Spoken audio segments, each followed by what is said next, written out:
Ask yourself, what if he was placed into a world already haunted? Coming up next, who were the Nephilim and what made them so dangerous that God chose to flood the earth? Chapter 3, the Nephilim invasion. There were giants in the earth in those days and also afterward. Genesis 6:4.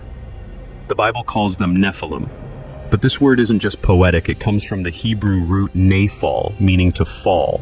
They are literally the fallen ones, not fallen like angels, not fallen like men, fallen like hybrids, born from rebellion, shaped by violation, creatures that were never meant to exist, heavenly DNA, earthly wombs, unnatural power.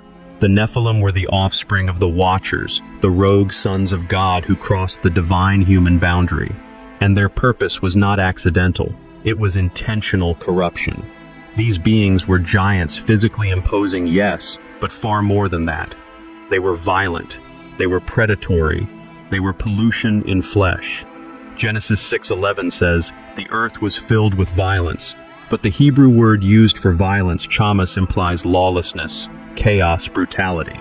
These giants didn't just threaten human civilization, they threatened God's plan. Because in the beginning, God said, "Let us make man in our image." But what happens when that image is genetically hijacked? The Nephilim were not just giants, they were a direct assault on the purity of humanity. They defiled bloodlines, they erased boundaries, they infected creation with something that could not be redeemed. Noah wasn't just righteous, he was genetically untouched. Genesis 6:9 describes Noah as perfect in his generations. The Hebrew word is tamim, the same word used for a spotless sacrificial lamb. This is not just about moral character, it's about purity. Noah's lineage had not been corrupted by Nephilim influence. He was the last true man, the last uncorrupted vessel through whom God could continue his covenant. And so God made a decision, a terrifying cosmic decision. I will wipe mankind from the face of the earth. Genesis 6:7. The flood wasn't just about sin. It wasn't just about judgment. It was about resetting the human genome. The world had become something unrecognizable, a hybrid landscape ruled by abominations. The ark wasn't just a boat, it was a genetic safeguard, a womb floating on the waters of divine wrath. Every creature taken aboard was selected with purpose, every pair untainted, every breath preserved for restoration. The Nephilim were wiped away, or were they? Because Genesis 6:4 whispers something chilling, and also afterward, the Nephilim returned. How that mystery is darker than we think. And it leads us into the next phase of human history where giants walk among kings and empires, fall under their shadow. But first we must understand the flood not as an ending, but as the beginning of something far more calculated. Was the flood a punishment, or was it a divine reset to save what remained human? In chapter 4, we open the door to the most controversial idea yet. Did God recreate the world to quarantine what came before? Chapter 4, the flood as a divine reset.